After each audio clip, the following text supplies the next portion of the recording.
Here now to discuss the efforts of the deep state conspiracy and campaign against President Trump and his administration, as well as the Trump-Russia conspiracy theorists.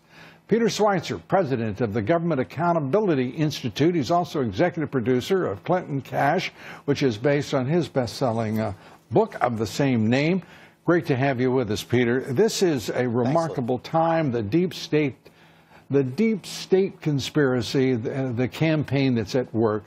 We have never seen in this country anything like what we behold today, as it is clear a highly organized and powerful group of people are trying to subvert the presidency of Mr. Trump.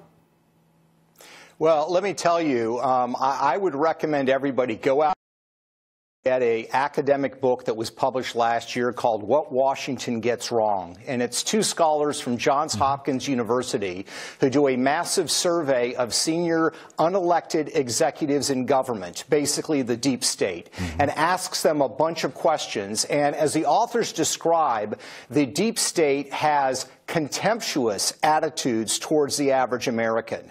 They think they are far less educated than they actually are. They think they're far more dependent on government than they are. They're arrogant. They believe, and they say in these surveys, that if the American people want one thing and they think it's wrong, they're going to push something else. There's a massive disconnect, and the deep state is real, and it's a threat to our republic form of government. And we're watching it at work. It is the group of people, at least part of the group of people that President Trump campaigned against for a year and a half. These are the elitists who hold power, who look down their nose in the most un-American way at their fellow citizens. And by the way, they continue to run a government, an establishment, despite the fact that they have now in the White House a formidable opponent in President Trump.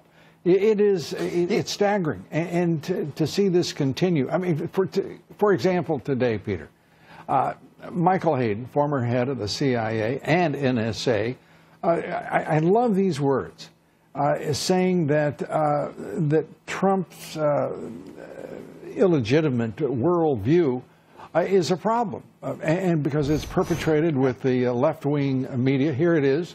The left-wing media, and they are playing with it. I think it's an illegitimate worldview, and I think it's a non-fact-based worldview. As he says this, you have to just think, my God, did the man miss an entire 8 years of American presidential history? A worldview that is not supported by reality, the facts.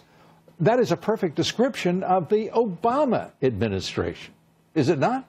Yeah. Yeah, and I mean, look, this is a test time for a lot of people in Washington, D.C. who say very eloquently and very smartly year after year that they believe in our representative form of government and they're serving our representative form of government. Well, now somebody has been elected that they don't like, that is antithetical to the way they think things should be done. And now it's the real test. Is their rhetoric actually live up to the reality? And what we are seeing is... Of course it does. I mean, the answer we should provide. Of course it doesn't.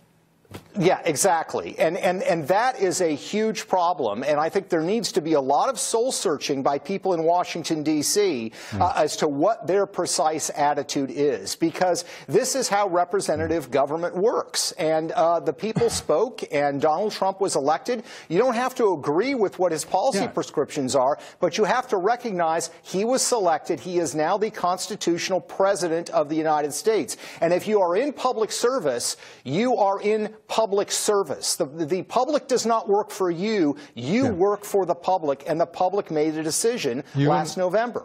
Peter, you and I both know, and I think most Americans know and understand. We can talk about what should be done by the deep state, the permanent government of bureaucracy, the elites who dominate in so many quarters. The reality is we have elected a president who deserves our support, to a person, to a citizen who is actually the greatest possible response that could be provided in this great country. constitutional republic to the deep state and its power and its abuse of power and its hold on so much of this country, its political and economic power. I mean, we don't have to read an academic book. And by the way, I support your recommendation. It is a terrific book. But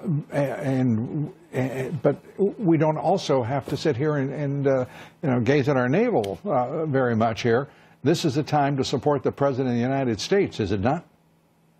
Well, look, I think that people have to support ultimately the Constitution, and the president won. And in a debate or a conflict between unelected government officials who have a very haughty attitude about the American people and an elected president, the decision always needs to go with the elected president. That's a civics 101 question. Yeah, you I went through agree. a larger chain of causal chain than I normally function at. I usually am somewhat more direct, and that is support President Trump, because against all comers, he is the guy who deserves our support for the reasons you mentioned and for the simple, straightforward matter that he is the President of the United States. Peter Schweizer, it's always great to talk with you. Come back soon. It's always educational. Thanks so much.